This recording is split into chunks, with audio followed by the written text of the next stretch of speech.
Welcome back. We're talking about free speech today, literally today. We were in a court in Edmonton, Alberta, defending our freedom of speech, in particular, our right to publish billboards critical of the government. It all comes from this billboard. Remember, 2 years ago, David Eggen was the socialist education minister in the province of Alberta. Disastrous results if you care about learning stuff. But boy, he was successful at propaganda. Well, we put up a billboard, Fire Eggen. That was his last name. All right, you don't like it, so ignore it. Put up your own billboard, whatever. No. Rachel Notley, the NDP premier of the day, had her hand-picked election commissioner prosecute us for an illegal ad. There's no such thing as an illegal ad. We're a news site. That was our editorial opinion. It linked back to our website. We can say Fire Eggen all we like. Well, that wasn't Rachel Notley's point of view. And incredibly, that election commissioner, the disgraced Lauren Gibson, he told us he was coming to get us. He told us he was going to investigate us. We lawyered up. But before our lawyers could even present our side of the story, there was a secret trial to which we were not invited. And we were convicted in absentia, even though our lawyer had already said, all right, we'll be there. We'll meet this ridiculous charge. Well, we appealed. We asked for a judicial review of that. And that came today. What's so bizarre is that Rachel Notley was sacked by voters. Lauren Gibson was fired by Jason Kenney. And yet, the government of Alberta was in court today using taxpayers' money under Premier Jason Kenney to fight us and to insist that this conviction stands. Joining us now via Skype from Alberta is Sheila Gunn Reid, who spent the day following along with the hearing, live tweeting it. If you haven't yet gone to the website, rebeltrial.com, you can see all the documents in the case and Sheila's live tweets. Sheila, great to see you. We're catching you at this moment in a hiatus in the Yes. hearing. It's not yet done. Our lawyer made his case, but up next is the government lawyers. Is that right? Yeah. Up next is the government lawyers from the Ministry of Justice. Jason Kenney's government, his Ministry of Justice, has sent at least 2 lawyers that I can tell to argue the case on behalf of the elections commissioner against us. Are you sure about that? I just want to check that. I mean, I know you're following and you got all the documents. So these are Justice Department lawyers? They're not actually election Alberta lawyers? Yes, there's 2 lawyers right now there from the Ministry of Justice. Really? Well, that is news to me. Because that's different. If the Elections Alberta, pardon me, hired lawyers on behalf of their own agency. But for the Department of Justice, this would obviously have been done or arranged under Doug Schweitzer's regime as Justice Minister. I don't think Casey Madhu would allow this. So Jason Kenney's government, you got to put it on the boss.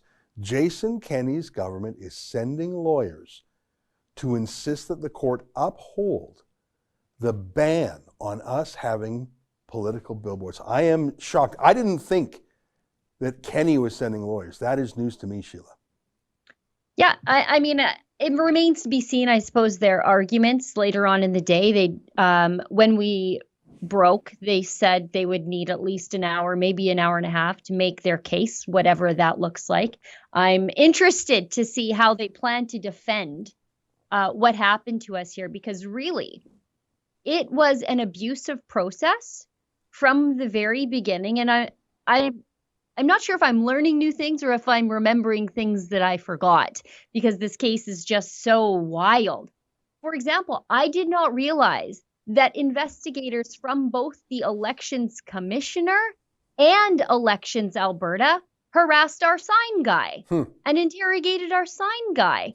And then on the day that they found us guilty in a secret trial, their investigators contacted our sign guy and said, take down the sign, which they cannot do. They don't have the authority to do that. I also didn't realize that on the very day that we filed for the judicial review that I'm sitting through today, the exact same day, that's the day the elections commissioner sent us a lawyer saying, oh, no, we found you guilty. We gave you a fine. We didn't allow you to participate in the process. But you know what? Let's have a mulligan and we'll reprimand you instead. That happened on the very same day that we filed for this judicial review, meaning we spooked the daylights out of them. And I also didn't realize that, as our lawyer argues in court, that misunderstanding and we're going to give you a reprimand instead, that wasn't a favor to us. It was to kneecap our ability to appeal the findings against us and lay the facts bare, because you can't appeal a reprimand. Huh. You know, I just want to come back to that for a second. I remember when that came in, we had hired the best free speech law firm in Edmonton. They're called Reynolds Mirth. They're very famous for defending journalists of all backgrounds. Fred Kozak's their senior lawyer. I think he is beloved by so many journalists because he really is their guardian angel. I was thrilled when he took the case, and his understudy, Michael Swanberg, who's also an excellent lawyer.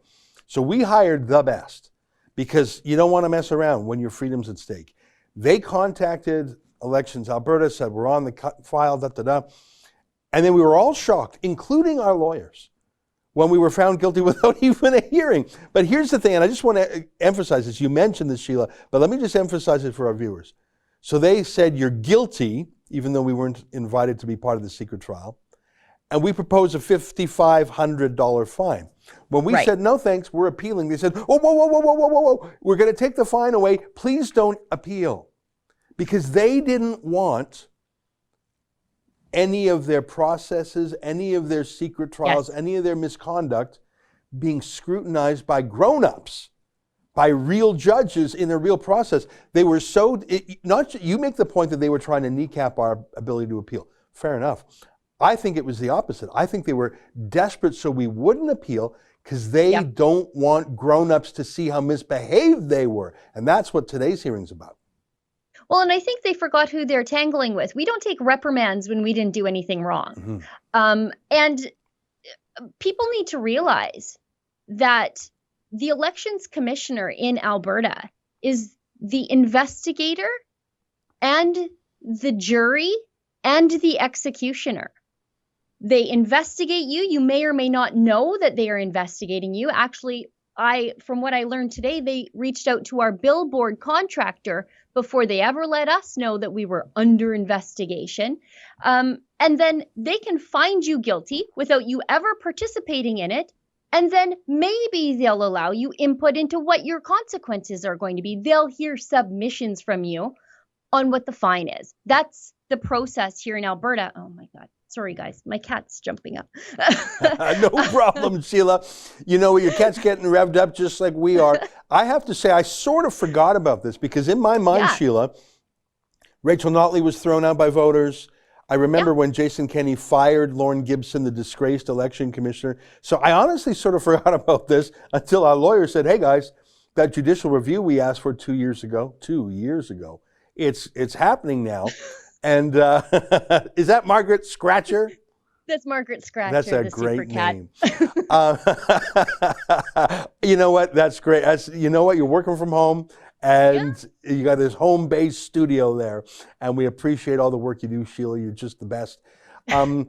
So I haven't added up all the expenses, but I want to invite people, if you're curious about this case, and I hope you are, go to rebeltrial.com. On that page, you have Sheila's tweets, which are great.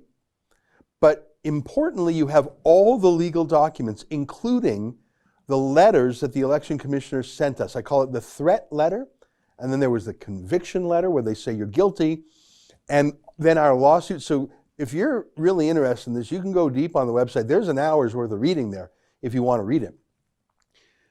The thing about it is when lawyers write, they write very carefully, and I think you'll be proud of the quality of our lawyers, but they're not working for free. And today's court hearing alone will surely cost $10,000. I think we're probably up to $50,000. And that's just our expenses. Jason Kenney and Rachel Notley have probably spent $250,000. I mean, you say they've got 2 lawyers from the Department of Justice alone this afternoon. Then there's the Elections Alberta, and then the Elections Commissioner.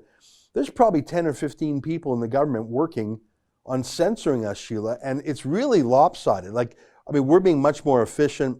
We have one main lawyer, Michael Swanberg, on the case, but we're still out 50 grand.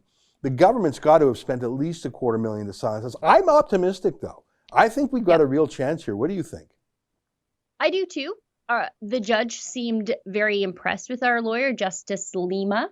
Another thing I want to add, though, is that when I said this was an abusive process from the very beginning, I think people need to understand that this complaint, it doesn't seem like it came by way of the public. It seems as though it came directly from Elections Alberta, and they made the complaint to the elections commissioner. So it was the government of the day, headed by Rachel Notley, investigating an independent journalism outlet for expressing an editorial opinion in a billboard on the side of a highway, which is really just what they do in the editorial pages of failing newspapers all the time. We just do it in a fun new way. But they were the ones that were kicking off this investigation against us, and they have unlimited resources to do it. We crowdfund everything. We appreciate everything that we get, but that's what we're up against. We are up against two government agencies who formulated this complaint against us, and now we're left to defend it. Yeah. That's an excerpt from my daily show, the Ezra Levant Show. Every day I do a monologue on the news of the day, then I interview an interesting guest, and then I read my hate mail. You gotta subscribe. Go to rebelnews.com.